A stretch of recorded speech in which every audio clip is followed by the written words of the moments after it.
Hi, I'm Chris Wardlaw for CarGurus, and this is the redesigned 2016 Mini Clubman. It's bigger, it's better, and it's all grown up now. Classy, you might even say. More along the lines of tea and crumpets rather than jolly good fun. I mean, just look at Mini's new website, which is a study of clean, minimalistic design with lots of white space and a serious serif font style. It's like some kind of a digital museum now. Look, but don't touch. Gone is the whimsy, the attitude, the cheeky good humor. You know, the brand identifiers that help to make Minis special, even lovable, and which also made their flaws easier to forgive. Now maybe this marketing shift is why, as we shoot this video, you can get up to $2 grand off of this blazing red little beauty behind me. I'll say this though, a big discount sure does help to make the Clubman a more viable alternative to what is likely its most natural competitor, the similarly sized and comparatively conservative Volkswagen Golf Sport Wagon. Now, with all due respect to Mini's boring new brand imagery, let's motor. I'm reviewing the new Mini Clubman for two reasons.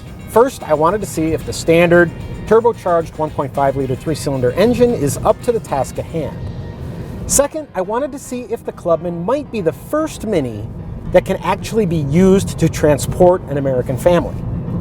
Now, what are the short answers? Yes, to both questions, but with caveats. Now, my test car is the standard Clubman, and options on this particular vehicle include blazing red metallic paint, a 17-inch aluminum wheel design, an 8-speed automatic transmission, a technology package, and several other upgrades that bring the base price of $24,950 right up to $31,750. Now that is a big chunk of change to pay for a little car, and it's nearly what a more powerful Golf Sport Wagon with every option and nearly double the cargo capacity behind the rear seat would cost. But hey, the Mini is more stylish. Now, two versions of the Clubman are on sale, the Cooper and the Cooper S. Cooper S models are a little bit more powerful and they're more fun to drive, and they can be optioned with an all-wheel drive system.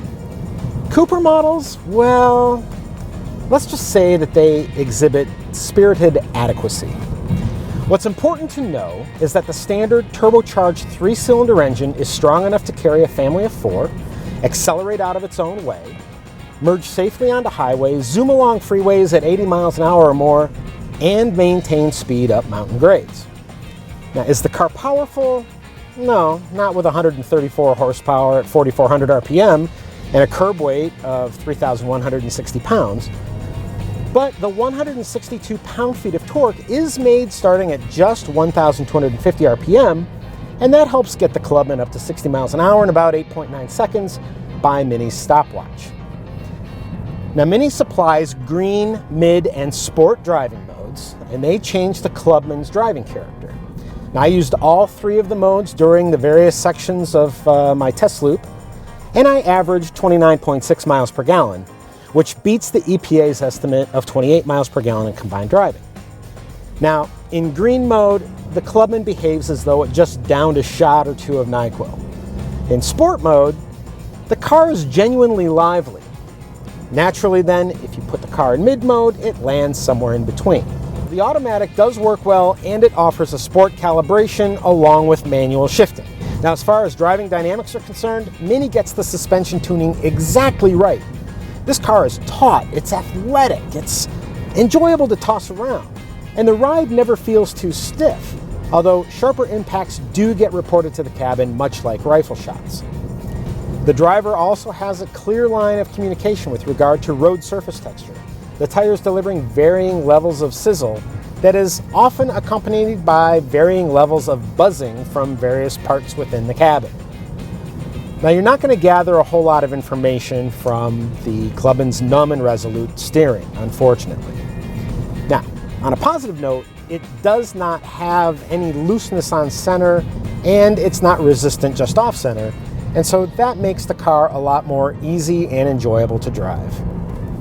But it still isn't quite fun. So, does this car drive as promised, like a go-kart for public roads?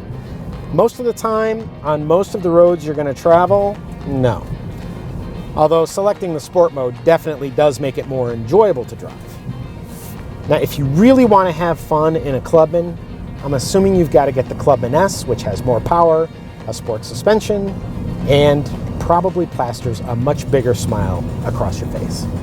Okay, let's move on to the second reason why I wanted to evaluate the new Clubman, and that is to answer the question, is this finally a Mini that will serve a family? And the answer is yes, but just barely. You're probably going to need to get a car top carrier for road trips or pretty much anything bigger than a couple of full-size suitcases.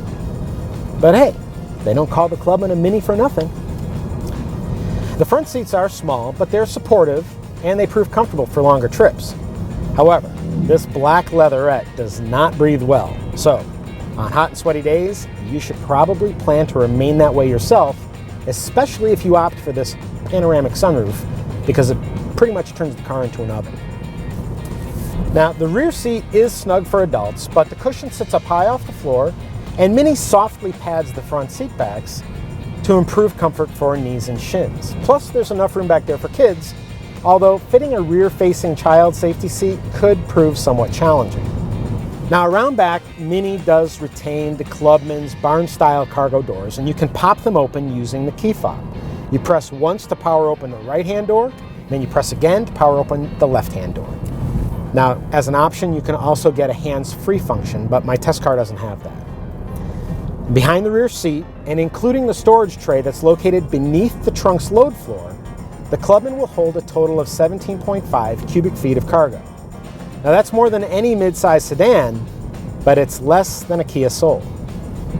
A 40-20-40 split folding rear seat is an option for this car, and it's a useful one if you plan to carry anything long inside the car.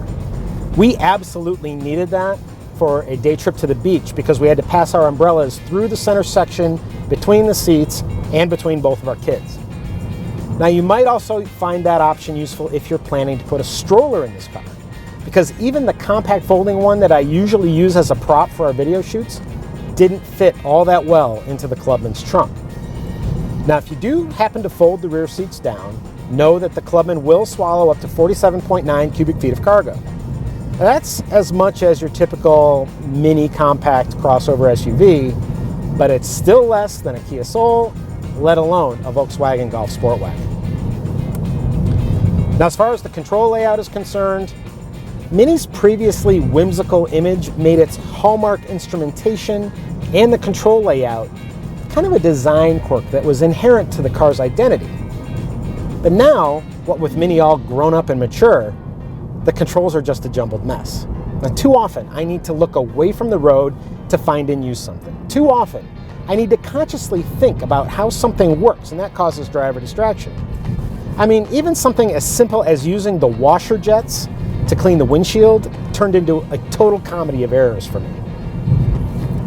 As far as the Mini connected infotainment system is concerned, it's basically just a stylized version of BMW's iDrive technology. You use the controls that are tucked down on the center console to pull up the main menu to access your shortcuts to all of the commonly used submenus, to select choices and to execute commands.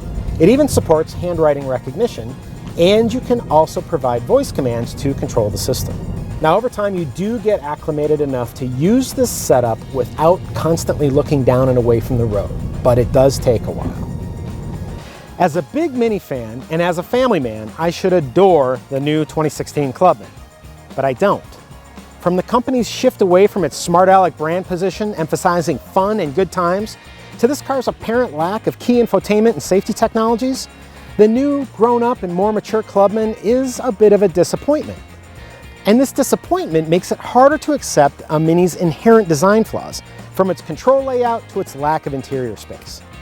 Still, this new Clubman is undeniably stylish, is actually somewhat practical as a family car, and after a week spent with the base model's turbocharged 3-cylinder engine, I'm ready to say that it's no longer necessary to upgrade to the Clubman S in order to experience something resembling acceleration. Now, is Mini's new recipe right for you? That likely depends on the importance you place on style and heritage. Be sure to check out my full review of the Clubman on CarGurus.com, and if you found this review helpful, please share this video and subscribe to our YouTube channel. For all of us at CarGurus, thank you for watching.